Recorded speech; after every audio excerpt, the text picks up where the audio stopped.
நான் இன்றைக்கி தட்டை செய்ய போகிறேன். 1 கப் பச்சரிசி மாவு எடுத்திருக்கேன். எள்ளு போட்டுக்கலாம். 1 ஸ்பூன் எள்ளு போட்டிருக்கேன். கடலைப்பருப்பு ஒரு 2 மணி நேரம் ஊற வச்சுருக்கேன். அதை அதில் சேர்த்துக்கிறேன்.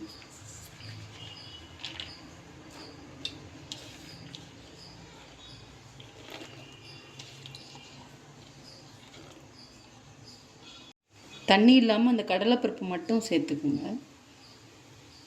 இது மிளகா, காஞ்ச மிளகா 5 மிளகாயும் 10 பல் பூண்டும் எடுத்து அந்த மாதிரி பேஸ்ட்டாக அரைச்சி வச்சுருக்கேன் காரத்துக்காக.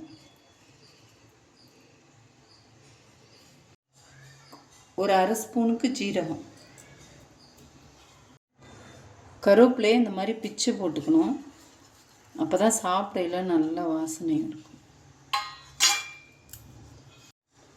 மாவுக்கு தகுந்த மாதிரி தேவையான அளவு உப்பு. இப்போ எல்லாத்தையும் போட்டு ஒன்றா கலந்துக்கலாம்.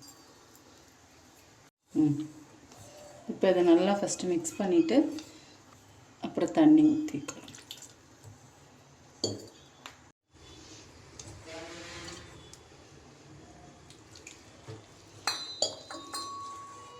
மாவுலேயே நெய் சேர்த்துக்குங்க, நான் மறந்துட்டேன்.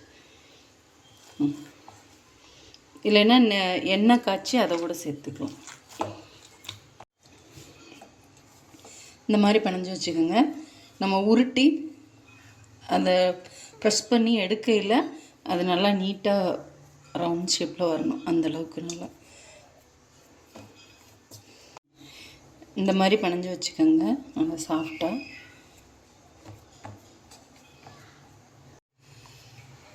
தட்டை மாவு இந்த மாதிரி ஃபஸ்ட்டு உருட்டி ஒன்றா வச்சுக்கலாம். அப்போ தான் நம்ம வேகமாக செஞ்சு எண்ணெயில் போடுறதுக்கு ஈஸியாக இருக்கும். இந்த மாதிரி உருட்டி வச்சுக்கலாம். ஃபஸ்ட்டு இந்த மாதிரி உருண்டை எல்லாத்தையும் உருட்டி எடுத்து வச்சுக்கலாம். இந்த மாதிரி ஒரு ஷீட் எடுத்துக்கலாம். பால் ஷீட்டு இல்லை ஏதோ கவரு எதுனாலும் பரவாயில்ல. 2 சைடும் இந்த மாதிரி எண்ணெய் அப்ளை பண்ணிக்கலாம். இந்த மாதிரி உருண்டை இதில் வச்சு இப்படி வச்சு நல்லா அழுத்தம் இந்த மாதிரி வந்துடும்.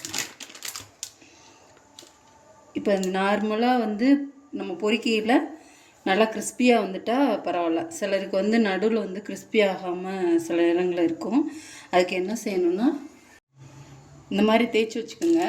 பொரிக்கையில் சப்போஸ் நடுவில் கிறிஸ்பியாக இல்லை, மாவு மாதிரி இருக்குது அப்படின்னு தோணுச்சுன்னா, வதக்குன்னு இருக்குன்னு தோணுச்சுன்னா ஃபோர்க்கை வச்சு இந்த மாதிரி ப்ரெஸ் பண்ணிவிட்டு அதுக்கப்புறமா எண்ணெயில் போட்டு பொரிச்சிடுங்க. நடுவில் நல்லா கிறிஸ்பியாக வந்துடும். இந்த மாதிரி எல்லாத்தையும் தேய்ச்சி வச்சுருக்கேன். எண்ணெய் காஞ்சிருச்சு. இப்போ எண்ணெயில் எடுத்து போட்டோம்.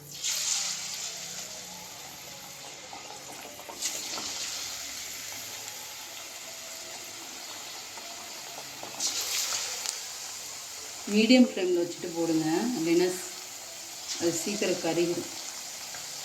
இது நல்லா பபிள்ஸ்லாம் அடங்கிருச்சு. இப்போ எடுத்துடலாம்.